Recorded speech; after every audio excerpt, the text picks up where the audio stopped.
It will be a short session tonight. What I'm going to do before I do that is I've written a blog this morning on my WordPress account. So if any of you want to follow me on WordPress, I am the Midlife Illness Tour.wordpress.com.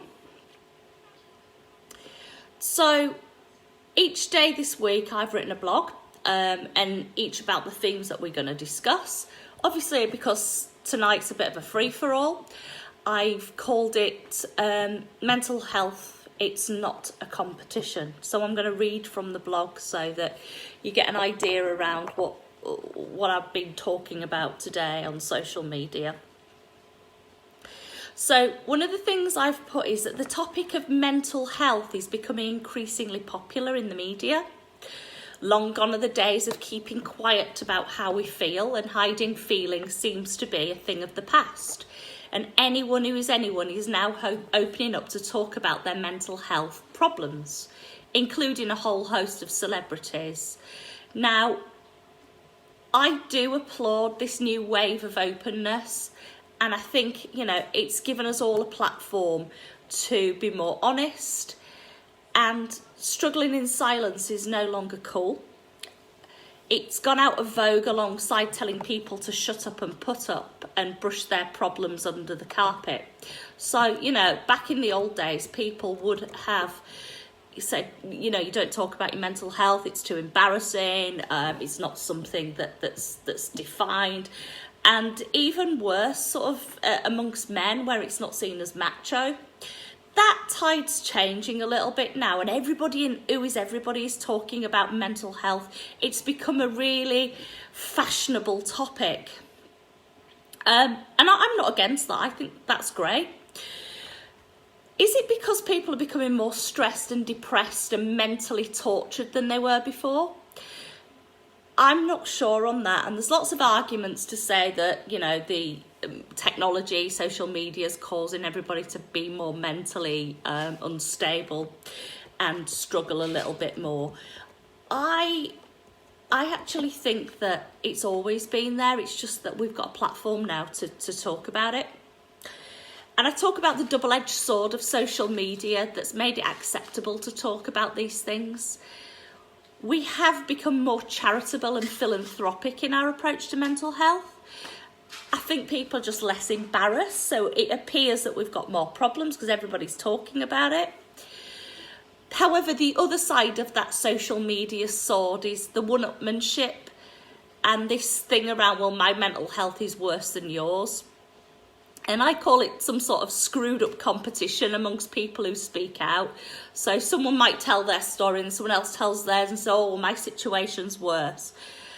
I actually think that's really damaging. So it's great that people are coming out and talking about their mental health. But I find this one-upmanship, this constant competition around who's got the worst mental health condition, really damaging. I mean, I'm glad that people are not embarrassed anymore. And every story is absolutely different and it affects people in different ways. No one has the competitive advantage over mental health. Let's just be kind. We had a campaign back, a few months ago when Caroline Flack took her own life, and it was talking about be kind, and that lasted for all of about a week before the internet trolls were back at it again. There is enough space out there for everybody to talk, and hopefully there are enough people who want to listen and help. Everybody's got a story to tell, and everybody that has got their story to tell is in some sort of healing. So let's not hinder that. Let's work with that. When you have a mental health problem or illness, and those that are talking about it can also be met with people that say, oh, not that again. Oh my God, you're becoming so boring. Well, it's not boring when you live in it. It's actually quite distressing. So whether or not you're suffering with some sort of anxiety or stress problem or depression, whatever that may be, or body dysmorphia, please just, make sure that you take time to listen to other people that are going through similar situations. And just because it's not the same doesn't mean to say that it's any less or any more difficult for them than yours is for you. So that's really all I want to say around that. I know Jackie's been watching. Hi Jackie, great to see you.